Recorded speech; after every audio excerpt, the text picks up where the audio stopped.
Hello everyone, this is Peter Stone. I'm here next to the airport in, it's not really Bangkok, it's Samut Prakan.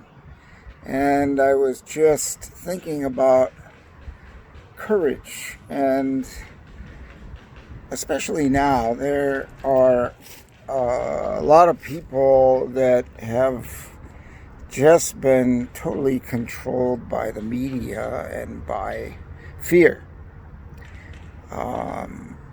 Just because someone told them that you need to be afraid, they believed them. And I think that is not a really good place to come from.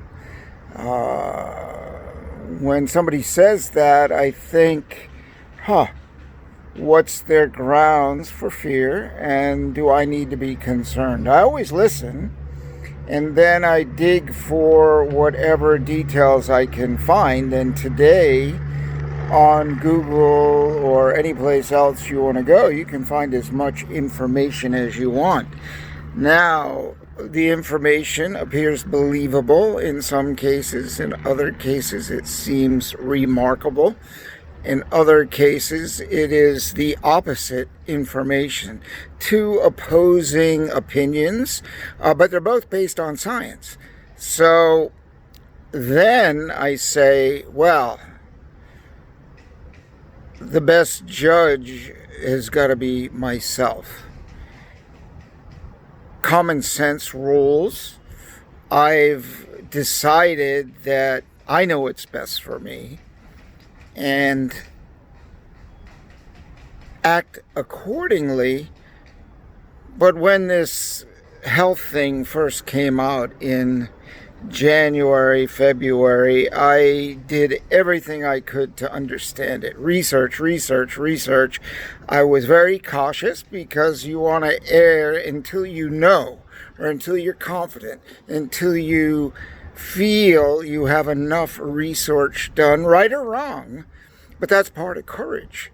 And making that decision and saying, I'm going forth, I will do the smart thing, I will do what I consider is the right thing, build a strong immune system, keep a distance, if not for me, for other people so they don't freak out, and go about my business.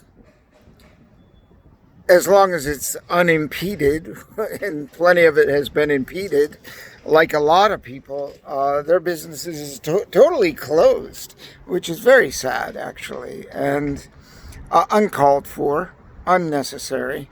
But many people have gone online, and their business has prospered because of it. So when we get in a situation like this, I think we have to look. Once we do our research, we have to look for the upside. Where are the benefits? Where do I start looking now to find opportunity?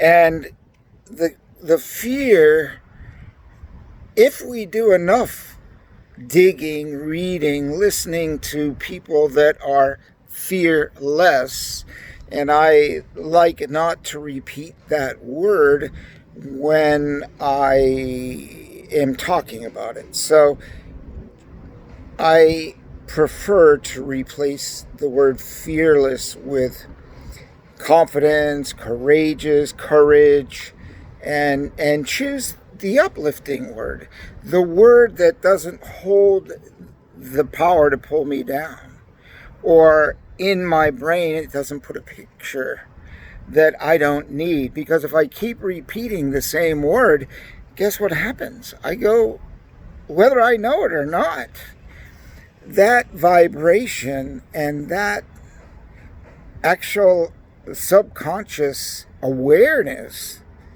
the awareness of my subconscious, not my conscious, gets implanted in me, in my energy, and in my being. Worse, because I believe healing and good health is when we talk positively to ourselves, talking even to ourselves. It may sound funny, right? But I will tell you, when I eat really good food, and I'm in the moment and I'm really present, and I know that's clean, energized, alive food, and I engage with that. I eat it, I consume it, I put it in my being, in my body, and I'm like, man, I just feel it going out. Mostly a liquid in the case that I'm talking about. But some foods, I mean, they have to be digested, but a liquid, you can feel it going down your throat and your stomach. And actually, the energy, I feel it going out to my cells. And I talk to my cells. I say, heal me, build me, make me strong. And with that kind of a mindset, I mean, it's self-talk, right? Self-talk on the upside. Empowering, courageous, strengthening self-talk, not the opposite. So I think it's really valuable. I don't just think it. I know it because I've overcome so many different challenges in my life, probably like many people. But there are people that don't. And they are ruled by the MD, ruled by their doctors, who is, like their God? Really? I mean, today you can learn about anything that you want, as much as you want, and probably more so, because when you are, like, say, in Boston, and if you're at Mass General, you've given a narrative and you're given what you're supposed to know and learn. You can do some research, but you're still kind of corralled into what they want you to know. And my hat goes off to people who go outside of that and look to all people that do research, whether it's backed by science or by results. And I'm a results-oriented guy. I don't have to have all the science to prove something works. I can't wait. I just can't wait. And when I was a kid, at 6 years old, I couldn't wait for my parents to get out of bed, knocked on the door, said, how do I cook an egg? They told me. They remained in bed. I cooked my egg, and I was down the harbor in my boat looking for some lobsters and fish. So the point is, we all have that ability more than ever on Google to find whatever we want. But there's a trick. When you want to go forward, don't read the first 10 pages that are paid for and in your face. You need to go deep and look for the rare stories of healing, the rare stories where changes have made, that it's not the mainstream, it's not like the norm. And I'm not saying that some of those things aren't effective, okay?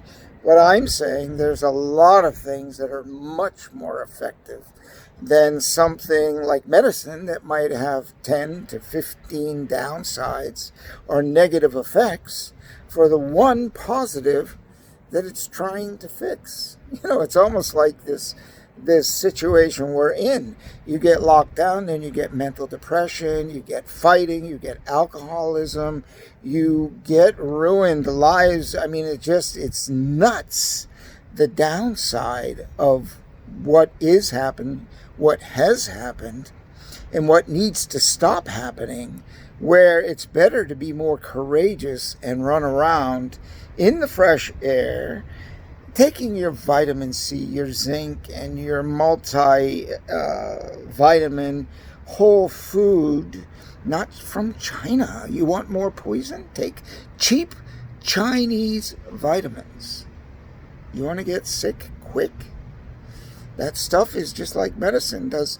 For the one good thing it does, you got 6, 7, 8, 9 things happening that aren't useful. So in the journey of courage, please find your strength. Go out, dig, have confidence in yourself to find what it is that you need. I have to get my mask on. The doctor has come. Cop. Even though I'm the only one out on the 4th floor without another person. But their country has 3,700 cases out of 70 million. So they're pretty smart about it. But I think the reason they don't have a lot of cases is because they're joyful. The joy heals. and it builds the immune system. And that's my take on it. Why there's very little COVID in Thailand. I've lived here for more than 25 years, more than 30 years, actually 33. So I know there, and that's part of one of the ways I built my joy and my centeredness by being here in Thailand. At any rate, that's another story, but I just wanted to share a little bit about courage and a little bit about how you receive others' information, what you can do, and what I say should. But that's up to you. It's just my opinion that if you want a bigger smile on your face, you want to feel better and have a better day and not run around in ducking and hiding and not being your full, confident, happy self, then and plugging into the stuff that is not uplifting. Take a journey for yourself and think that there are other ways than what the mainstream's telling you. It's got to be this. Do your homework.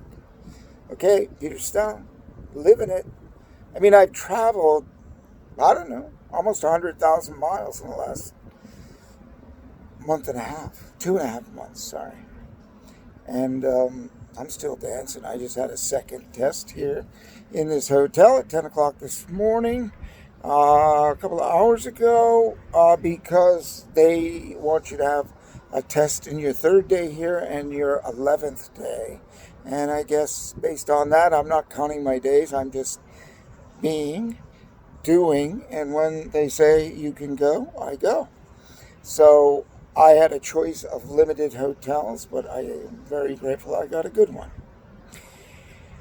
Anyway, Peter Stone, checking out, checking in, and saying have a empowered day. Empower yourself.